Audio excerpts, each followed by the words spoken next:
പെൻഷന്റെ പകുതി തുക ഗവൺമെന്റ് നൽകും.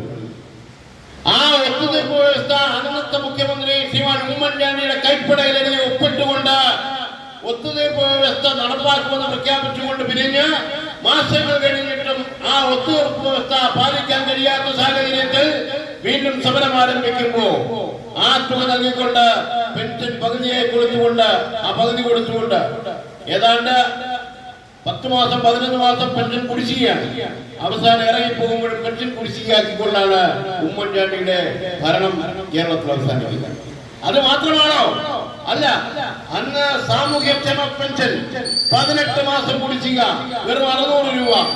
18 മാസം കുടിശ്ശികയിട്ട ഈ വൃത്തികെട്ടവന്മാരെ വിശ്വസിച്ചാണ് 3000 രൂപ പെൻഷൻ കിട്ടുമെന്ന് പറഞ്ഞപ്പോ കേരളത്തിലെ ജനങ്ങൾ ഇക്കണ്ട നന്മകളെല്ലാം ചെയ്ത ഇടതുപക്ഷ ജനാധിപത്യ മുന്നണിയെ അധികാരത്തിൽ നിന്ന് പുറത്തിറക്കിയത്. 2014 അധികാരത്തിൽ വന്ന സഖാവ് പിണറായി വിജയൻ എന്താ ചെയ്തത്? പെൻഷൻകാരുടെ പ്രശ്നത്തിൽ ശാശ്വത പരിഹാരം വേണം. ആ ശാശ്വത പരിഹാരത്തിനായി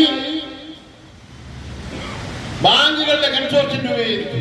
സഹകരണ ബാങ്കുകളുടെ കൺസോർഷ്യം രൂപീകരിച്ചുകൊണ്ട് ഈ പൊതുമേഖലാ സ്ഥാപനത്തിലെ പെൻഷൻ പൂർണ്ണമായും സർക്കാർ ഏറ്റെടുക്കുന്നതിന് തുല്യമായ കരാർ ഒപ്പിട്ടുകൊണ്ട് ആ കരാർ നടപ്പാക്കി. എങ്കിലും ചില മാസങ്ങളിൽ 1-2 മാസങ്ങളിൽ പെൻഷൻ താമസിച്ചുകൊണ്ട് അത് ഈ കരാറുമായി ബന്ധപ്പെട്ട താമസം ഉണ്ടാകുന്നതാണ്.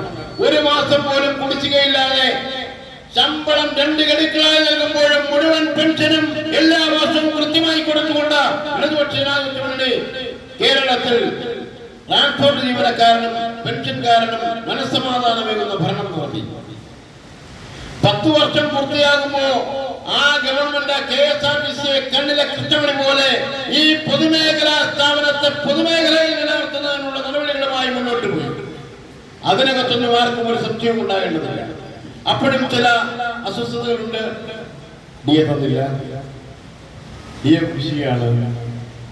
ഇതെല്ലാം ശരിയാണെങ്കിലും ഈ സ്ഥാപനത്തെ നിലനിർത്താൻ പൂട്ടിപ്പോകുമെന്ന് പറഞ്ഞ് താക്കോലുൾപ്പെടെ ഏൽപ്പിച്ചു പോയവന്മാരിൽ നിന്ന് വ്യത്യസ്തമായി KSRTCയെ പൊതുമേഖലയിൽ സംരക്ഷിക്കുവാനുള്ള പരിപാടികളുമായി മുന്നോട്ട് പോയപ്പോൾ ചില വീഴ്ചകൾ ഉണ്ടായിട്ടുണ്ട്. ചില പരിക്കുകൾ KSRTC തൊഴിലാളികൾക്ക് പറ്റിയിട്ടുണ്ട്. ആ പരിക്കിന് KSRTC തൊഴിലാളികൾ അവരുടെ ജീവനോപാധി നേരെയാകുമെന്ന് കരുതി തന്നെ സമാധാനിച്ചാണ് മുന്നോട്ട് കൊണ്ടുപോയത്. എന്നാൽ 2026 കാലഘട്ടം അവസാനിക്കുമ്പോൾ നമ്മുടെ മുന്നിലുള്ള ബാക്കിപത്രം എന്താ? നിപ്പയും മോഹിയും 2 പ്രളയങ്ങളും തകർത്തെറിഞ്ഞ കേരളം. മാരകമായ രോഗങ്ങൾ വരുമ്പോഴും അത് എങ്ങനെ നിലയ്ക്കുന്നുണ്ട്? ആ രോഗപകർച്ച ഉണ്ടാവാതിരിക്കാനുള്ള ഇടപെടൽ കേരളത്തിൽ ആദ്യമായി ഒരു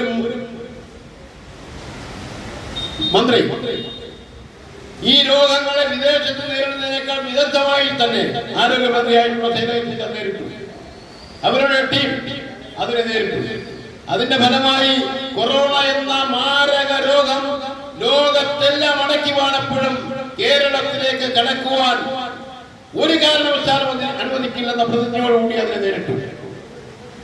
നമുക്ക് ഓർമ്മയുണ്ട്, ലോക്ക്ഡൌൺ എല്ലാം അടച്ച് നമ്മളെല്ലാം വീടുകളിലേക്ക് ഒരു സമയം KSRTC തൊഴിലാളിക്ക് ശമ്പളം കൊടുക്കാൻ കഴിയുമോ എന്ന് ആശങ്കപ്പെട്ട ദിനങ്ങൾ.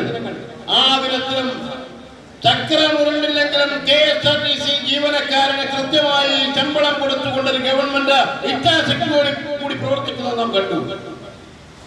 അവിടെ നിന്നാണ് 2026 തെരഞ്ഞെടുപ്പിൽ പുതിയ അജണ്ടയുമായി വന്നു. എന്താ അജണ്ട? ഹൈക്കമാൻഡ് പൂക്കി പറഞ്ഞു ഞങ്ങൾ സ്ത്രീ സംവരണം, സ്ത്രീകൾക്ക് സൗജന്യ യാത്ര ഏർപ്പെടുത്തുകയാണ്. ആദ്യം കേട്ട നേതാക്കന്മാരെല്ലാം പറഞ്ഞു നടക്കുന്ന കാര്യമാണ്. അപ്പൊ രഹസ്യമായിട്ട് സതീശൻ പറഞ്ഞു എന്തായാലും അധികാരത്തിൽ വരുന്നില്ല, പിന്നെ പറയുന്നതിന് എന്താ പറയുന്നത്. എന്നാൽ VD സതീശന്റെ നേതൃത്വത്തിലുള്ള ഒരു ഗവൺമെന്റ് കേരളത്തിൽ അധികാരത്തിൽ വരുമ്പോൾ എന്താണ് ചെയ്യാൻ ഉദ്ദേശിക്കുന്നത് ചോദിക്കുമ്പോ സതീശന്റെ ഒരു വാക്കുണ്ട്, എല്ലായിടത്തും ഒന്നും സൗജന്യം ഞങ്ങൾ പറഞ്ഞിട്ടില്ല, ഓർഡിനറിയിൽ മാത്രമേ ഉള്ളൂ. അങ്ങനെയാണോ പറഞ്ഞത്? അങ്ങനെയല്ല പറഞ്ഞതെന്താ? മധുരയിൽ അമ്പലത്തിൽ പോകാം, മധുരയിൽ കണ്ണാശുപത്രിയിൽ പോകാം, നിങ്ങൾക്ക് KSRTC വണ്ടി എവിടെയെല്ലാം ഓടുമോ അവിടെയെല്ലാം സൗജന്യമായി സ്ത്രീകൾക്ക് യാത്ര ചെയ്യാൻ അനുവാദം കൊടുക്കും, അവസരം കൊടുക്കുമെന്ന് പ്രഖ്യാപിച്ചെടുത്ത് നിന്ന് പിന്മാറി. ഓരോന്നായി പരിശോധിക്കുമ്പോൾ എന്താ പറഞ്ഞത്? KSRTCക്ക് നഷ്ടമാകുന്ന മുഴുവൻ തുകയും ഗവൺമെന്റ് നൽകി. ഇപ്പൊ എത്ര രൂപയുടെ നഷ്ടം ഉണ്ടായിക്കൊണ്ടിരിക്കുന്നുവെന്ന് കേരളത്തിന്റെ ഗതാഗത വകുപ്പ് മന്ത്രി പറഞ്ഞേക്കുന്നത് 2.25 കോടിയാണ്. ഞങ്ങളാരും പറഞ്ഞതല്ല. ദിവസം 2.25 കോടി രൂപയുടെ നഷ്ടത്തിലാണ് ഈ സ്ഥാപനം പ്രവർത്തിക്കുന്നത്. നമുക്കറിയാം, കൃത്യമായി ശമ്പളവും പെൻഷൻ കൊടുക്കുവാൻ വേണ്ടി എല്ലാ ദിവസവും കൃത്യമായി കൊടുക്കേണ്ടത് കൊടുത്തുകൊണ്ടാണ് പിണറായി വിജയൻ ഗവൺമെന്റ് അധികാരം പൂർത്തിയാക്കിയത്. ഇപ്പൊ അതിന് കഴിയുന്നില്ല. 600 കോടി കൊണ്ട് KSRTCയിലെ പ്രശ്നം പരിഹരിക്കുമോ? 600 കോടിയിൽ നിന്ന് 100 കോടി എന്ന് പറഞ്ഞുകൊണ്ടാണ് കൊടുത്തത്. 600 കോടിയിൽ നിന്നാണ് 100 കോടി കൊടുത്തത്. യഥാർത്ഥത്തിൽ ഈ സൗജന്യം പ്രഖ്യാപിക്കുവാൻ ഒരു അവസരം ഉണ്ടാക്കിയില്ലേ പിണറായി വിജയൻ? ഇത് പൂട്ടിപ്പോവുകയല്ലോ. ഈ സ്ഥാപനം നിലനിൽപ്പോൾ തെളിയിച്ചിട്ടില്ലേ ഇറങ്ങിപ്പോയി. ഈ സൗജന്യം